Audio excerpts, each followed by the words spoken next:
This conference is being recorded. Cette conférence est enregistrée.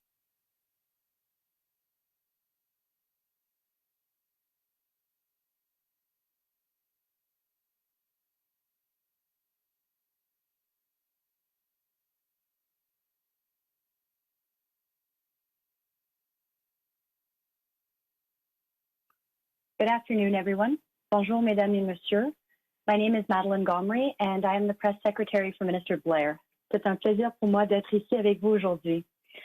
Today, we will be hearing from the Honorable Bill Blair, Minister of Public Safety and Emergency Preparedness, along with the Honorable Harjit Sajjan, Minister of National Defense, the Honorable Carla Qualtrough, Minister of Employment, Workforce Development and Disability Inclusion, and the Honorable Jonathan Wilkinson, Minister of Environment and Climate Change, regarding the wildfires in BC.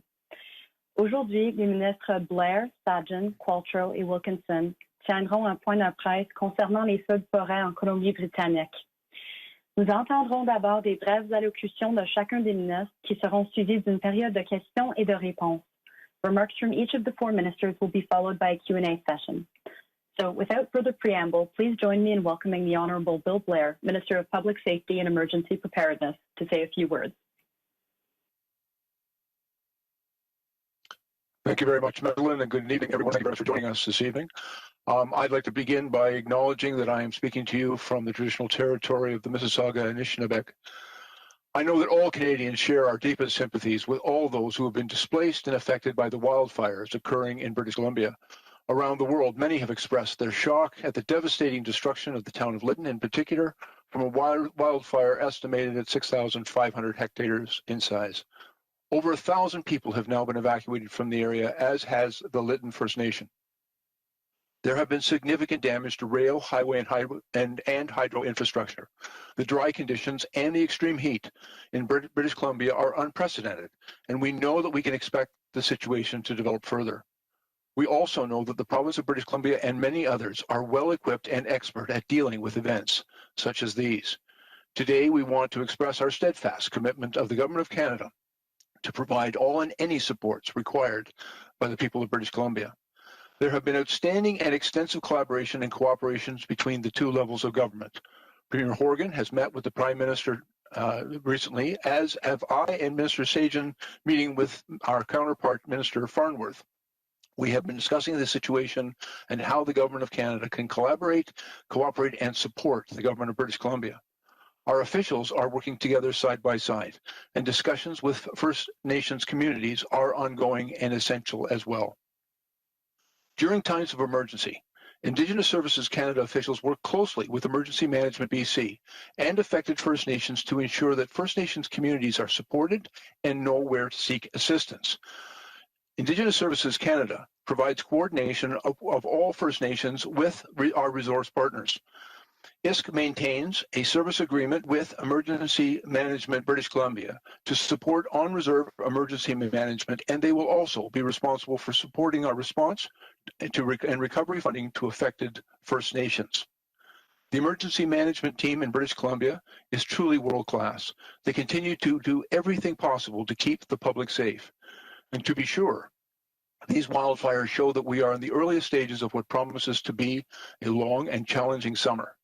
The Government of Canada stands by to support in every way that we can.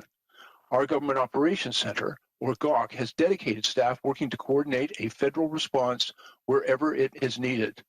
And the Interprovincial Agency, the Canadian Interagency Forest Fire Centre, or CIFFC, continues to work with all partners to use its list of firefighters and resources to be able to quickly respond as needed. We are working with the Government of British Columbia on a request for federal assistance for air support and expect to have that concluded in the coming days. You'll hear more from Minister Sajjan on this in a moment. In the past few years, the federal government has accepted increasing numbers of requests for assistance for relief efforts from such devastating events. And for example, the Government of Canada responded to the devastating wildfires which occurred in Fort McMurray in Alberta by providing a grant to the Canadian Red Cross to support emergency services delivered by the CRC to Albertans displaced by the wildfires. We'll continue to work collaboratively with the Government of British Columbia to provide similar supports. My colleagues are on hand to elaborate on those supports that may be available.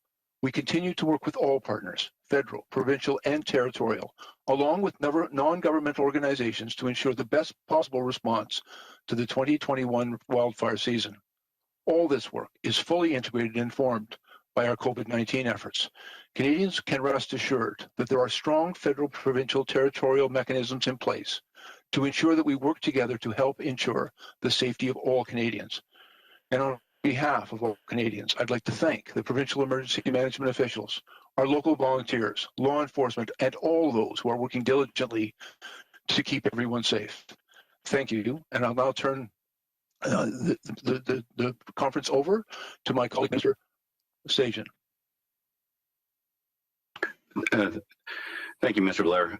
Good afternoon, bonjour à tous. Before I begin, I'd like to acknowledge that I'm joining you today from the traditional unceded territory of the Coast Salish peoples, including the Musqueam, Squamish, and Tsleil-Waututh First Nations. Now, since the beginning of the pandemic, in our most difficult moments, Canadians have relied on the Canadian Armed Forces for help. No matter the risk, our members have always been ready to answer the call. No matter the challenge, our people in uniform have been ready to help Canadians during this pandemic. And despite the pandemic since the late fall of 2020, the Canadian Armed Forces and the Department of National Defence have been working to prepare for floods and heightened wildfire activity. This prudent planning has allowed us to ensure that Canadian Armed Forces has domestic high readiness assets available to respond to a request for assistance to help with flooding or wildfires, including air and land-based resources. And given the severity of the wildfire situation in Western Canada, we're establishing a forward operating location in Edmonton. This location will be able to provide support across the region as needed. And work is underway to position air and aviation resources in Edmonton as quickly as possible, including a Hercules aircraft capable of transporting supplies and personnel, and 2 Chinook medium lift helicopters. And these aircraft will join 3 Griffin utility helicopters that are already in location in Edmonton, and will be able to help by providing tactical airlift for firefighters and equipment in and out of affected areas if requested. And if needed, it can be used to support the evacuations of firefighters and in emergency situations, the residents from communities. In addition, a Canadian Armed Forces Immediate Response Unit of approximately 350 members is being postured in Edmonton. If requested, they will help support the logistics of this operation. The women and men of the Canadian Armed Forces have experienced battling wildfires throughout the country, and we will use these lessons to assist as needed.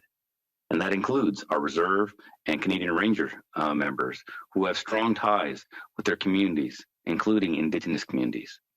The Canadian Armed Forces and the Department of National Defence are ready to step up and support as needed.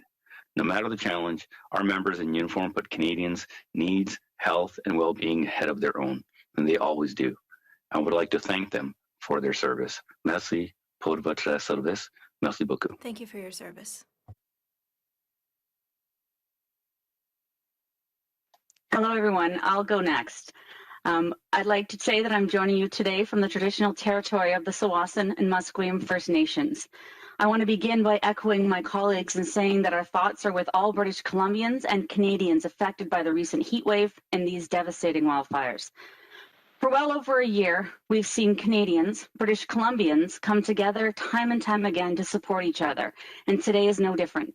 It's heartwarming to hear of communities across the province putting their hands up to send resources to help. I know my own local fire department here in Delta, BC sent an engine tanker and a 6-member crew to help with the ongoing relief efforts. All Delta firefighters have recently completed their wildland training and are ready to help. As you can see here today, we all stand ready to support the health, safety, and well-being of all British Columbians. As Minister of Employment, Workforce Development, and Disability Inclusion, my department and Service Canada are working to help ensure people can get the support they need during this difficult time. Our Service Canada officials in the Western region are working with the local response team at the reception centres to inform evacuees what services are available to them. As of tonight, Service Canada has established a dedicated eService Canada phone line to provide quick and easy access for those impacted by the wildfires. We know that many people might be worried about lost documents like social insurance cards or other records of importance. To them, I say, please don't worry. Our team is ready to help you. For those who have lost their employment or are separated from their employment as a result of the wildfires, we also have your back. We have measures in place to ensure greater access and flexibility within the EI system. These include no 1 week waiting period, meaning you can get benefits on your first day, a minimum benefit rate of $500 a week, and access to EI for up to 50 weeks with as few as 120 hours of insurable employment. We know that some folks might be worried about getting their benefit checks, especially seniors who rely on CPP, OAS, and GIS, and many do not have direct deposit. Please reach out to Service Canada online or by phone. We will help you. We will help sign you up for direct deposit, or we can redirect your mail. Comme mon collègue, le ministre Sajjan, l'a mentionné, depuis la fin de l'automne, les Forces armées canadiennes et le ministère de la Défense nationale travaillent afin de se préparer à l'intensification des incendies de forêt. Cette planification prudente nous a permis de nous assurer que les Forces armées canadiennes disposent de ressources à disponibilité opérationnelle élevée pour répondre à une demande d'aide en cas d'inondation ou de feu de forêt, y compris des ressources aériennes et terrestres. Étant donné la gravité de la situation des feux de forêt dans l'Ouest canadien, nous établissons un emplacement d'opération avancé à Edmonton. Cet emplacement sera en mesure de fournir un soutien à travers la région au besoin. Et le travail est en cours pour positionner les ressources aériennes et aéronautiques à Edmonton le plus rapidement possible. Ces ressources seront en mesure d'aider en assurant le transport aérien tactique de pompiers et d'équipements vers et à partir des zones touchées si demandé. Les femmes et les hommes de force canadiens ont une vaste expérience dans la lutte contre les feux de forêt à travers le pays et nous utiliserons ces expériences pour offrir de soutien et de l'aide en cas de besoin. Et cela inclut nos membres de la réserve et des rangers canadiens qui ont des liens étroits avec les communautés, y compris les communautés autochtones. À ce stade, ces membres ne soutiendront pas la lutte contre les feux de forêt. Si demandé, ils aideront dans la logistique de l'opération. To all British Columbians, these are tough times. We continue to fight COVID-19 and mourn loved ones lost in the pandemic. We stand with Indigenous communities and families who mourn the loss of their children to the residential schools tragedy. And we've lost many Canadians over the past week as a result of the heat wave and the wildfires. Our hearts are heavy, but we will get through this together. Please continue to check in on your loved ones during this time, and please be safe. I'll now turn things over to Minister Wilkinson. Thank you very much, Carla. Good afternoon. I am joining you from North Vancouver, which is also located on the traditional, ancestral, unceded territory of the Musqueam, Squamish, and Tsleil-Waututh First Nations. I and my colleagues have been monitoring developments this week with great concern. My heart certainly goes out to the people of Lytton, local Indigenous communities, and others who have had to evacuate on the fly. C'est avec beaucoup d'inquiétude que j'ai suivi les événements cette semaine. Mes pensées sont avec les gens de Lytton, les communautés autochtones et tous les autres qui ont dû évacuer d'urgence. A growing number of major fires in BC and Alberta are out of control and are threatening homes and communities. At least 25 local and First Nation emergency operations centers in British Columbia are currently activated, with emergency evacuations or alerts in effect in at least 11 communities. Le gouvernement du Canada est là pour vous et continuera de vous appuyer dans ces moments difficiles, maintenant et pour les mois à venir. To those who are affected by these terrible events, the Government of Canada is here for you and will support you now and in the months ahead. In the areas for which I am directly responsible, Parks Canada is actively collaborating with all provinces and territories on the current fire situation in Western Canada. In response to British Columbia's request for assistance this afternoon, members of the Canadian Interagency Forest Fire Centre, including Parks Canada, are assessing how they can best contribute. In 4 of the past 10 years, unfortunately, Parks Canada has had to provide wildfire resources to support the challenges that British Columbia has faced during times of need, including providing incident management teams, specialized fire management personnel, and equipment. And certainly supporting provinces and territories in their times of need is something that the Government of Canada takes very seriously. Meteorologists at Environment and Climate Change Canada are also working around the clock to deliver critically important weather information, including detailed wind forecasts, smoke dispersion predictions, and air quality forecasts. Environment Canada's warning preparedness meteorologists are working with forecasters to support provincial partners in river forecasting and wildfire forecasting, because the hot and dry conditions are resulting in high elevation snow and ice melt, while simultaneously drying out grass and wood fuels on the ground. Our primary concern is protecting the health, safety, and property of Canadians. This week has been a very harsh reminder that even as we fight climate change, we must also adapt to it. Les événements malheureux de cette semaine sont un rappel brutal que, pendant même que nous combattons les changements climatiques, nous devons aussi nous adapter rapidement à cette réalité qui nous frappe.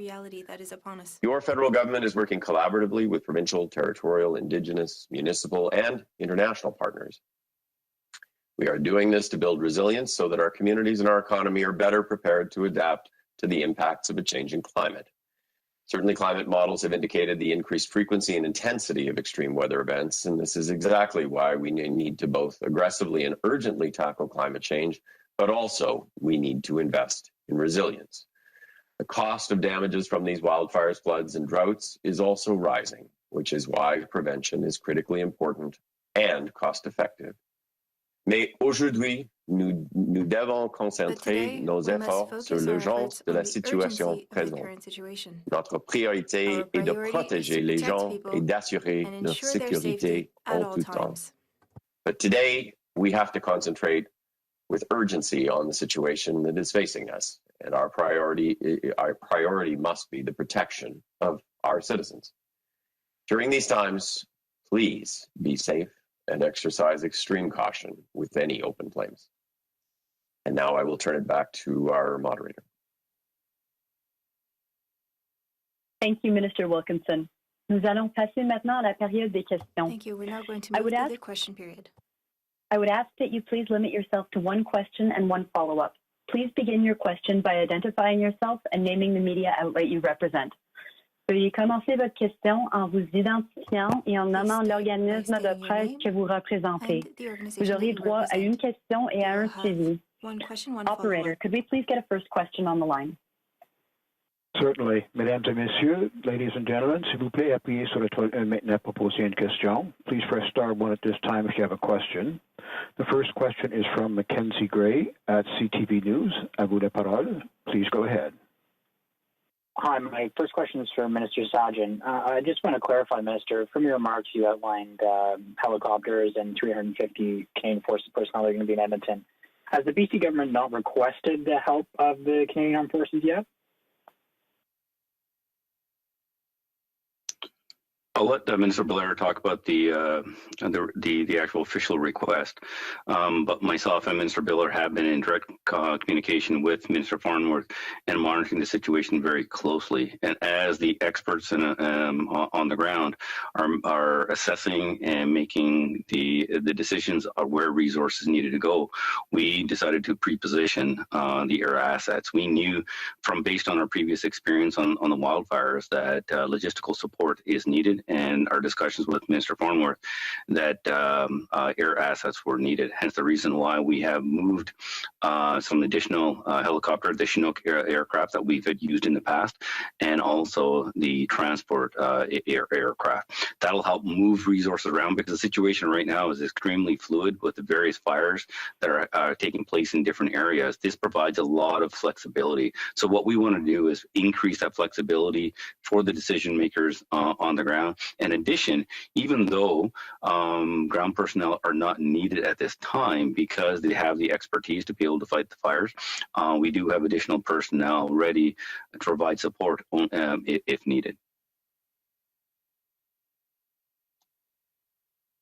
Is there anything else you want to add, Mr. Blair, on that?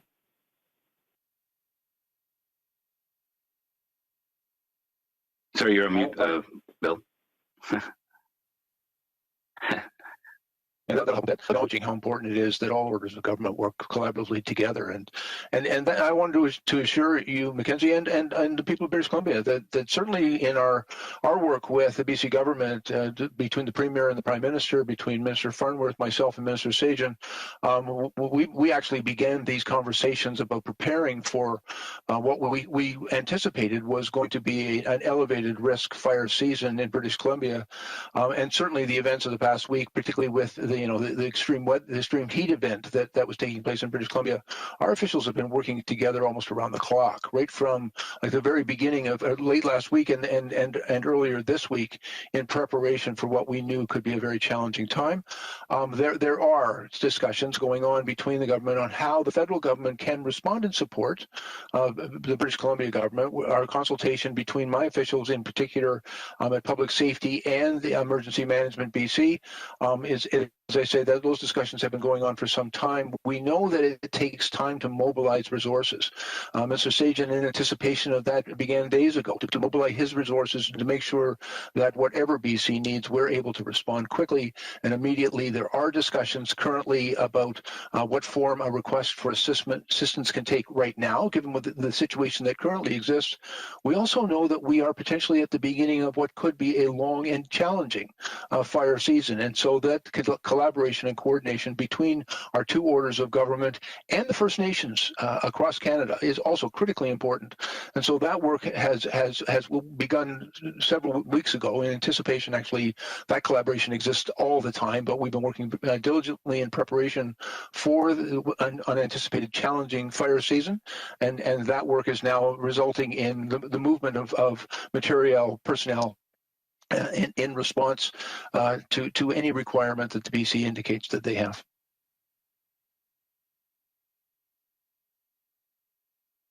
Thank you, Minister. Is there a follow-up question? All right, could we get the next question, please? Certainly. The next question is from la question suivante vient de David Aiken à Global News. À vous la parole. Thank you very much. Are you sure Mackenzie didn't have a follow-up question, operator? I just worry about my colleague. You gave him enough time to get on that. Do you just want to double-check before I ask mine? Just want to be cooperative there.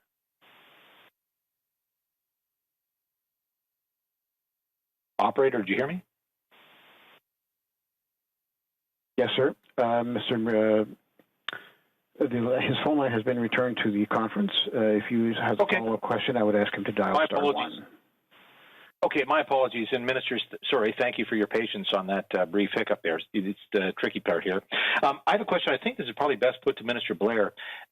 Mr. Blair, I wonder if the federal government at this point has been provided with any information about the cause or source of the Lytton fire, and secondarily, when emergency crews might be able to get, emergency crews, Canadian Armed Forces crews, will be able to get into Lytton.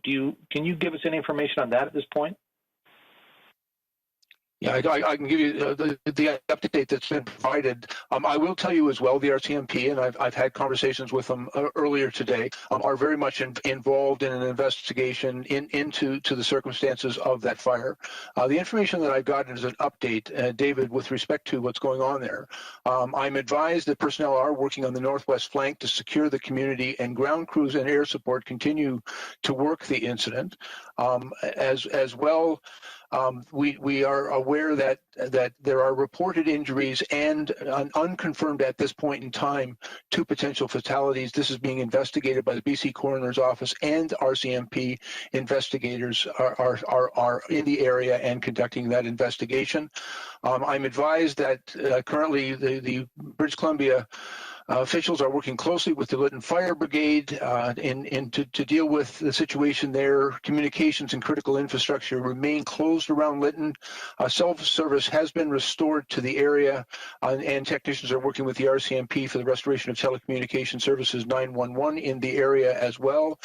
I'm further advised extensive damage has been reported by BC Hydro. There is currently no electrical service available in Lytton.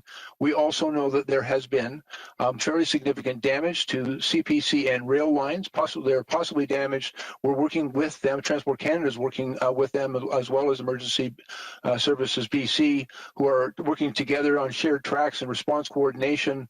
At the current time, I do not have any information I'm able to disclose with respect to the potential cause of the fire, except to advise that it is currently being very actively investigated by the RCMP. There were a number of fires. I was advised that there was a fire in the vicinity of in the region of Lytton that was burning previously. It did not seem to be the fire that was the cause of the conflagration that took place in the town of Lytton. That fire moved extremely rapidly. The information we received is that the residents of that town had a very, very short period of time in order, to flee the flames that were engulfing their town. The cause of that fire is being actively investigated, and the RCMP will provide more information as they complete their investigation and are able to share it. Thank you very much. It's very helpful, and I'm relying for a lot of these questions on my colleagues for Global News who are on the ground and in and around there.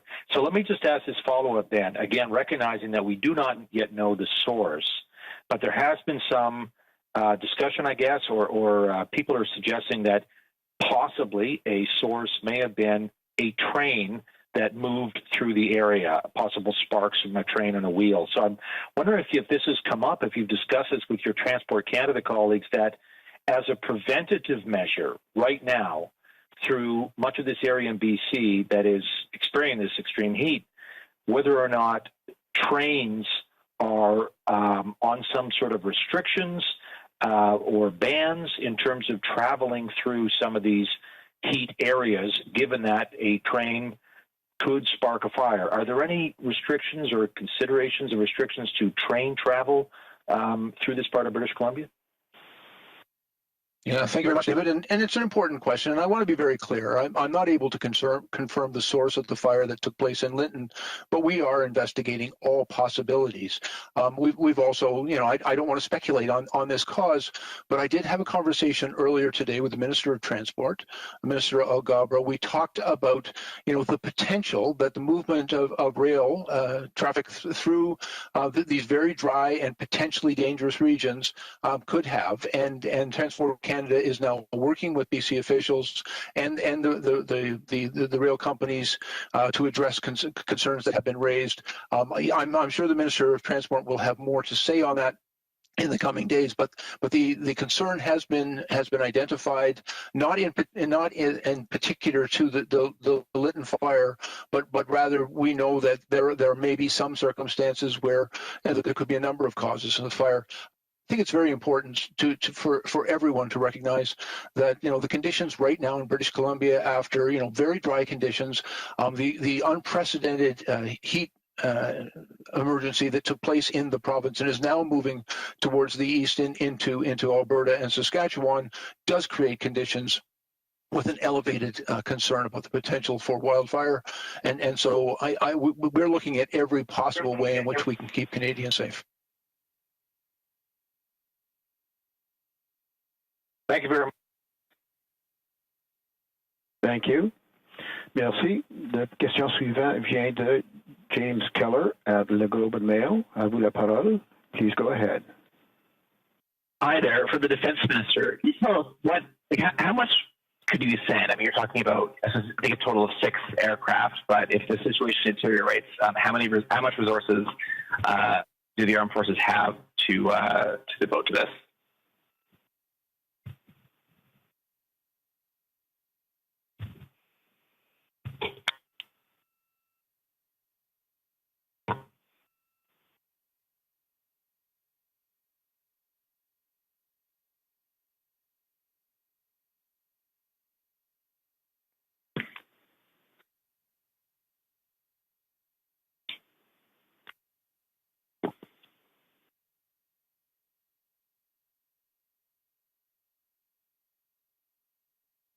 Minister Sajjan, are you there?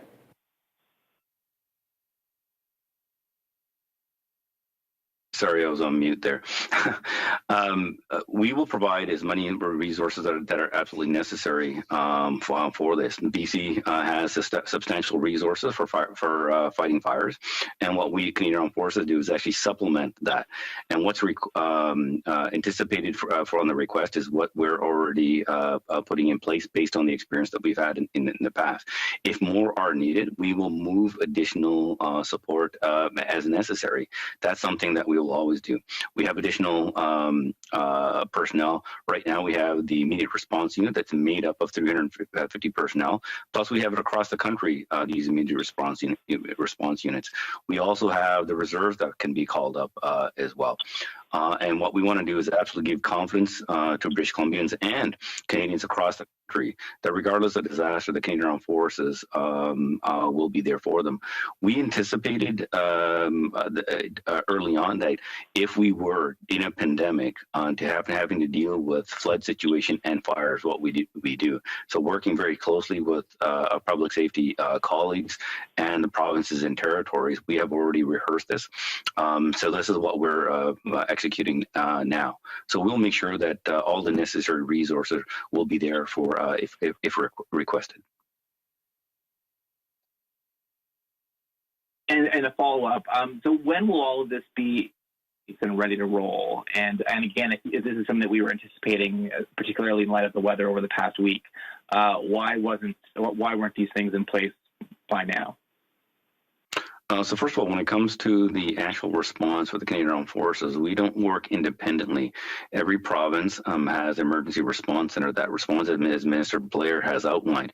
And the BC has tremendous amount of resources. They do their evaluation, and based on their experience, they look at what potentially might be needed. Because we're already in good consultation with determining what's actually happening on the ground, even before an official request is made, we already have an idea of potentially what might be needed. And hence the reason why we actually started pre-positioning aircraft and getting personnel ready. So that's exactly what's taken place. Our aircraft, majority of them are already in place. They're ready to respond as soon as they're requested and know exactly where it needs to go. But again, those are the decisions that are made by the experts on the ground with the BC government.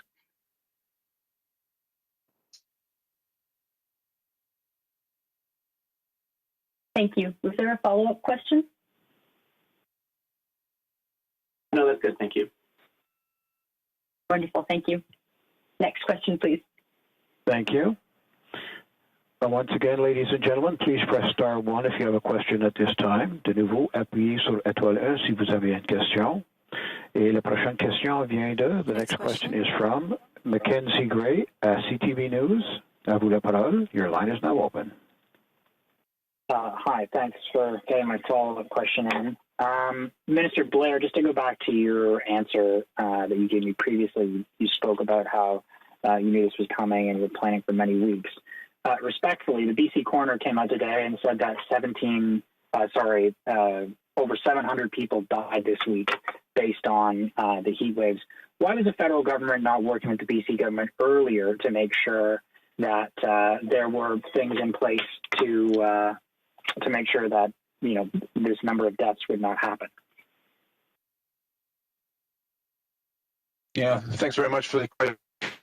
Our officials have been working together, both federal officials and the BC government officials have been working in preparation for what we anticipated. The Minister of Natural Resources, Federal Minister of Natural Resources, produces outstanding mapping and risk assessment for forest fires right across the country, which is shared with our provincial counterparts. Our officials meet on a weekly basis and during these emergency events on an hourly basis in preparation for a coordinated response to all of these events.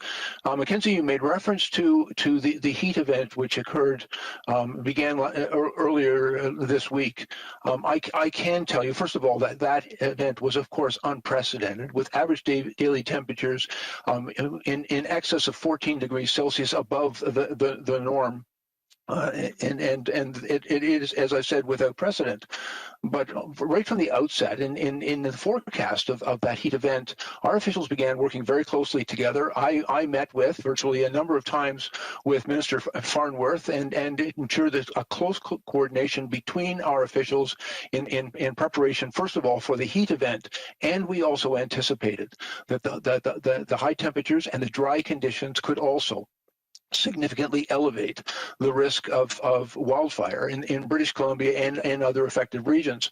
And so the work of coordinating our responses together, I think it's also important to acknowledge, first of all, British Columbia has one of the most remarkably robust and capable firefighting capacity in the world, and they are renowned for that. And we work very, very closely with them to provide whatever support that they may require from the federal government. But steps were taken to deal with this situation in anticipation of what we knew was going to be an elevated fire risk season, and dealing with the heat-related deaths. There was also very close coordination between Minister Farnworth's officials, my officials, and other orders of government working together. These were an unprecedented set of circumstances, but all orders of government came together very quickly and worked very closely together. And I would take an opportunity to acknowledge the very hard work of all of our officials working together to respond to keep people as safe as possible, and when fires break out, for example, to ensure that the resources that are required are deployed as quickly as possible.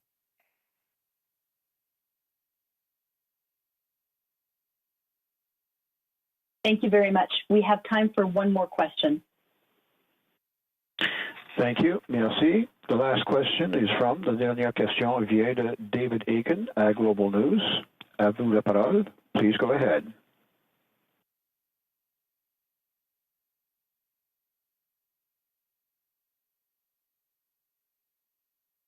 David Aiken at Global News. Your line is now open. Please go ahead. And I was on mute. So thank you again. I feel like I've hit the jackpot with an extra question. Thank you again, ministers, for your press conference. Some great information here. I think this is for Minister Blair, but I would encourage any minister who might be able to help with this be great. It's a process question. Looking ahead to the weekend, we just had a cabinet meeting of the Incident Response Group. So when would that group be meeting again? Would it need to meet again, say, over the next 3 days, 4 days? And what decisions might need to be made? Minister Sajjan, do you need to make some decisions? Minister Qualtrough, are there some things outstanding that you want to get sorted out? I'm thinking tomorrow, Sunday, Monday. We're just trying to get a sense of sort of what's next in terms of things that you need to deal with to be able to better assist BC to manage this event. Actually, and David, if I might just begin, one of the values of the incident response group that the Prime Minister stood up is it brings officials from all areas of our government in order to ensure a well-coordinated response. And for example, innovation, science, and economic development has had a role to play in providing assistance to Emergency Management BC in restoring cellular communications and facilitating some of that work. Transport Canada is obviously fully engaged because of the disruption as a result of the fire to existing rail lines, but also there's a number of other important considerations that are being taken place there. Certainly Indigenous Services Canada, one of the things that we recognize is so important during these high-risk firefighting seasons is we need really strong support and engagement and acknowledgement and respect for the jurisdiction of the First Nations. And so Indigenous Services Canada has that responsibility to ensure that they're fully engaged and that we work very collaboratively together, providing the necessary and needed supports to First Nations right across Canada in response to these types of events. That work is critically important. As well, our officials are also on that call and are able to provide us with a good understanding of the work that is going on. And I think that level of preparation is necessary to ensure that when the province, the British Columbia government and their officials identify an area where they require assistance, and that assistance can take many forms. It can take the form, as I said, of transport support, logistical support, perhaps firefighter services drawn from other parts of Canada, transportation and the movement of people and goods, the evacuation of people, the possibility for us of engaging, as we had done previously, with non-government organizations such as the Canadian Red Cross that may be required to provide assistance and support to those who have been displaced and evacuated from fire areas. Like all of that response, we want to make sure that it is as immediate as possible. And so when that need is identified by the officials on the ground, which is primarily coordinated by the British Columbia government, when they identify any way in which the federal government can respond, we want to make sure that that approval and that support can be delivered as quickly as possible, almost immediately. And that's why you heard Minister Sajjan, staging his resources in anticipation of a request. We want to be able to move quickly. We want to be able to be there where people need us, and when they need us as quickly and efficiently as possible. There is, I want to assure you, really close coordination with the BC government. As I said, between myself, Minister Sajjan, and Minister Farnworth, we and our officials are talking on a daily basis. Sometimes our officials, certainly on an hourly basis. That coordination is critical to an effective response to these types of emergencies that can arise when a wildfire breaks out. And as I've said, we're at the beginning of what can be and is likely to be a very difficult and challenging fire season. We know from the weather forecasts that are ahead of us, and although it's unlikely that we will have a return to the extreme weather event, we know temperatures will be elevated in the coming week. We also know the possibility of lightning strikes. It's an interesting sort of statistic that over the past 24 hours, there's been almost 25,000 lightning strikes in the province that have actually started a fairly significant number of fires. A lot of these fires are originated from natural causes. And I'm not speculating on any particular fire, but it's the reality that we have to deal with very dry conditions and combating with weather conditions can create a very difficult and dangerous situation. We want to make sure that we're well prepared and coordinated to respond as quickly as possible to help Canadians in these dangerous events. And I'll now turn it over to my colleagues.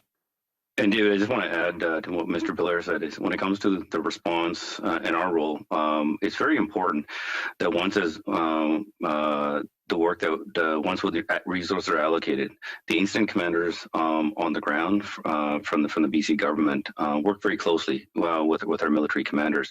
Regrettably, we have our folks have way too much experience on fighting fires and floods and tragedies like this in the past, and we've already been here before.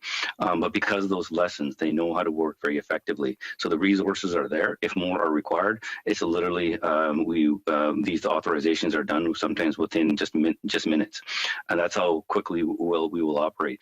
This is about making sure that we're going to be there for British Columbians at the time of need, and especially at this devastating time in the town of Lytton and the people, what they're going through, and helping them rebuild and working with the provincial government to get their life back in order afterwards. And that's what we as a federal government, and we will work with the provincial government for this. Thank you. And perhaps I'll just add, from a Service Canada point of view, we work closely with local response teams. We've got people in place at reception centers to help, something like they can't access a record of employment. So we can help them make an EI claim, even absent that particular documentation. We are ready to put more resources behind this. As of tonight, there'll be a dedicated number specific to BC that people can reach out to.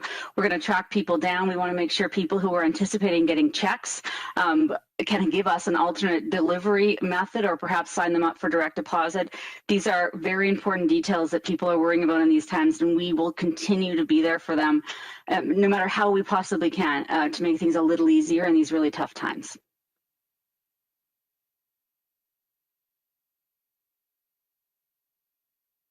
Thank you very much, Ministers. That is all the time we have for today. Donc, ceci met fin à cette conférence de presse. Thank you very much for joining us at this press conference. Thank you. Merci et bonne fin de journée. Thank you. Merci. La conférence est maintenant terminée. The conference is now ended. Please disconnect your lines at this time.